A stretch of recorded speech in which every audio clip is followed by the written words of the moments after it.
শ্রীলঙ্কার মাটিতে শ্রীলঙ্কার সঙ্গে খেলাটা চ্যালেঞ্জিং, এটা আমরা সবাই জানি। আমার মনে হয় যে মিরাজ আসলে ক্যাপ্টেন ম্যাটেরিয়াল, এটা আমরা সবসময় সবাই বলি। শান্ত মিরাজ, আমি কাউকেই আলাদাভাবে দেখি না। যে ক্যাপ্টেন্সি দেখার অপেক্ষায় আছি। আসলে মিরাজ খুব ভালো ক্যাপ্টেন, আমরা সবাই জানি যে আসলে আমি 17-এ হেড কোচ হয়েছি, সিলেক্টর না। হ্যাঁ, আমি যখন আন্ডার 19 যখন আকবর হৃদয়রা ছিল আসলে, তখন 2019-এ যখন আমরা ট্রাইনেশন খেলতে গেলাম ইংল্যান্ডে, ইন্ডিয়া, বাংলাদেশ আর ইংল্যান্ড, তখন রাহুল দ্রাবিড় সেখানে কিন্তু তাদের মেন্টর হিসেবে গিয়েছিল। সো আমি তখনই জিনিসটাকে নোটিস করেছি যে আসলে রাহুল দ্রাবিড় এত নিচে থেকে শুরু করার উদ্দেশ্যটা কী। এবং আমার মনে হয় যে এটা একটা ভালো প্ল্যাটফর্ম, নিজেকে ওইখান থেকে শুরু করলে আস্তে আস্তে নিজেকে আপগ্রেড করে নিজেকেও ডেভেলপ করা যায়, পাশাপাশি আমার মনে হয় যে নিজের এক্সপিরিয়েন্সটাকে সেভাবে শেয়ার করা যায়। নিশ্চিতভাবে আমারও স্বপ্ন একসময় একদম টপ লেভেলে, মানে বাংলাদেশ টিমের হয়ে কাজ করার।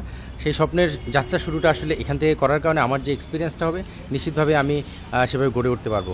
সো রাহুল দ্রাবিড়ের সেই বিষয়টা তখনই আমি নোটিস করেছিলাম, এবং আমার মনে হয় যে উনি একটা এক্সাম্পল তৈরি করেছেন রাহুল দ্রাবিড়, যে আসলে কীভাবে আসলে ক্রিকেটে কোচিংটাকে নিজেকে ডেভেলপ করা যায় এবং ক্রিকেটটা এগিয়ে নিয়ে যাওয়া যায়। সো এটা চমৎকার একটা এক্সাম্পল, এবং আমিও আসলে সেই পথে হাঁটার পথে এগিয়ে যাওয়ার চেষ্টা করছি। আমার মনে হয় যে মিরাজ আসলে ক্যাপ্টেন ম্যাটেরিয়াল, এটা আমরা সবসময় সবাই বলি। শান্ত মিরাজ, আমি কাউকেই আলাদাভাবে দেখি না। আসলে শান্ত যথেষ্ট ভালো ক্যাপ্টেন, মিরাজও যথেষ্ট ভালো ক্যাপ্টেন। এইচ গ্রুপ থেকেই তারা সেই তাদের ক্যাপাবিলিটি বা অ্যাবিলিটি সম্পর্কে আমাদেরকে প্রকাশ দিয়ে এসেছে। সো আমার মনে হয় যে এই দুজনই ক্যাপাবল। শান্ত হয়তো ইন্ডিভিজুয়াল পারফরমেন্সটা খুব ভালো হচ্ছিল, হয়তো দল হিসেবে রেজাল্টটা খুব একটা পাচ্ছিলাম না আমরা। ক্রিকেট বোর্ড হয়তো সেখান থেকে চিন্তা করেছে ঠিক আছে একটু পরিবর্তন করে দেখা যাক। সো সেখান থেকে আমার মনে হয় যে শান্ত যেভাবে পারফর্ম করেছে সেই পারফরমেন্সটাও কন্টিনিউ থাকবে, এবং মিরাজ তো পারফর্ম করেই যাচ্ছে। সো দুজনের মিশ্রণে আমাদের মনে হয় যে বাংলাদেশ টিম খুব ভালো কিছু করবে, এবং মিরাজের ক্যাপ্টেন্সি দেখার অপেক্ষায় আছি। আসলে মিরাজ খুব ভালো ক্যাপ্টেন, আমরা সবাই জানি। সো আশা করছি সেটা ভালোই করবে। মিরাজের সবচেয়ে বড় যে গুণটা, সবার সঙ্গে খুব ফ্রেন্ডলি মিশতে পারে, মানে এটা মনে হয় অনেক বড় একটা গুণ। এটা আসলে যে কোনো মানুষেরই থাকে। আমি আসলে বারবার মিরাজ শান্ত কথাটা এই জন্য আনছি, শান্তর কাছেও কিন্তু আমি দেখেছি সেই গুণটা রয়েছে। সো মিরাজের কাছেও সেটা রয়েছে। দুজন দুভাবে ডিল করে, বাট মিরাজের যে মেশার ক্ষমতাটা, সেটা সবচেয়ে বড় গুণ, এবং একটা প্লেয়ারের কাছ থেকে বা একটা দলের কাছ থেকে পারফরমেন্স আদায় করার ক্ষেত্রে মনে হয় এই গুণটা খুব ইম্পর্ট্যান্ট, যেটা মিরাজের মধ্যে রয়েছে। সো আশা করছি সেই গুণটা সে দেখাবে এখানে বাংলাদেশ টিমের হয়ে যখন ক্যাপ্টেন্সি করছে। নিশ্চিতভাবেই তার গুণটাকে আমরা দেখতে পাবো, এবং আউটকামটা রেজাল্টের মাধ্যমে সেটা প্রকাশ পাবে। প্রথমে আপনাকে ধন্যবাদ যে আসলে আমি 17-এ হেড কোচ হয়েছি, সিলেক্টর না। সিলেক্টর অন্য সিলেক্টররা আছেন, যেটা আগে আমি ছিলাম একসময়।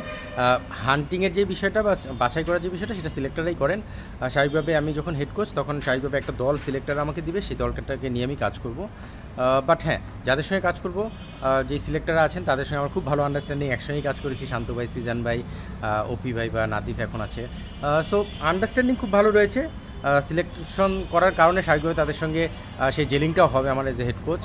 আর আপনি যেটা বললেন সারা দেশ জুড়ে যে হান্টিংয়ের যে বিষয়টা, এটা কিন্তু আপনি হয়তো নোটিস করেছেন কিনা আমি জানি না। আমাদের এখন 17 যে দলটা হবে, সেটা বেসিক্যালি কিন্তু সারা দেশ থেকেই বাছাই করা।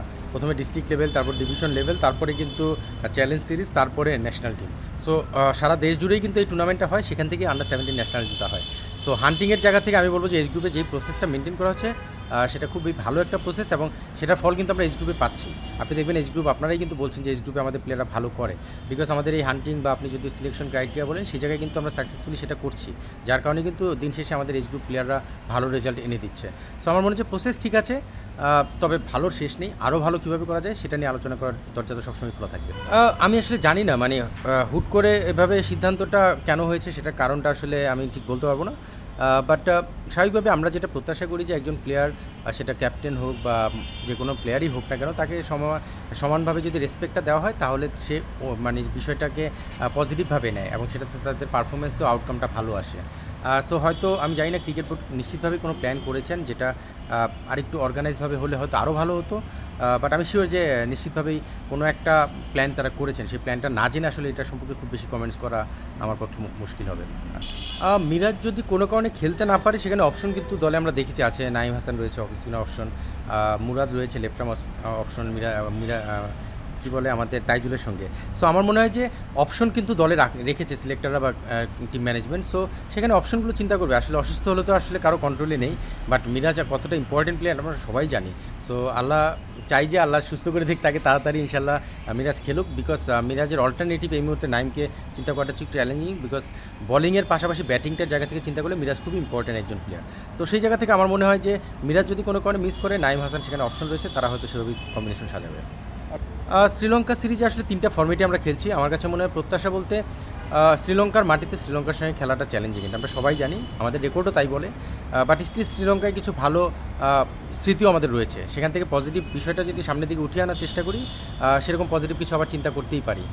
সো আমার কাছে মনে হয় যে এই সিরিজটা যদি টেস্টের দিকে আমরা তাকাই, আমার মনে হয় সিরিজটা যদি আমরা ড্র করে আসতে পারি, ফর এক্সাম্পল আমরা একটা জিতলাম ওরা একটা জিততো, এরকমটা হলেও আমি সেটা খুব পজিটিভলি দেখবো।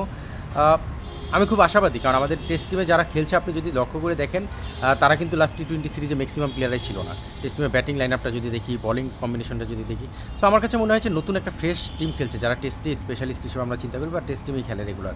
সো সেখান থেকে আপনি প্রিভিয়াস যে আমাদের বাংলাদেশ টিমের পারফরমেন্স, যেটা টি20কে কেন্দ্র করে অনেক আলোচনা হচ্ছে, আমার কাছে মনে হয় টেস্টের জায়গা থেকে আমাদের মেন টেস্ট প্লেয়ার যারা, তারা কিন্তু সবাই মোটামুটি অ্যাভেলেবেল আছে। তো সেখান থেকে আমি খুবই আশাবাদী যে ভালো কিছু একটা প্রত্যাশা আমরা করতে পারি। এটা তো অনেক কঠিন প্রশ্ন। টেস্ট চ্যাম্পিয়নশিপের ফাইনাল, এটা আসলে কঠিন প্রশ্ন, কারণ আমাদের জানি যে আমাদের বেশ কিছু সিনিয়র প্লেয়ার সরে গিয়েছে, আরও কিছু সিনিয়র প্লেয়ার সরার পথে। মুশফিক হয়তো আমরা যেটা ধারণা করছি 100 টেস্টের মাধ্যমে তার ইতি টানতে পারে। সো সেখান থেকে নতুন প্লেয়াররা প্রস্তুত হচ্ছে, তাদেরকে একটু সময় দিতে হবে।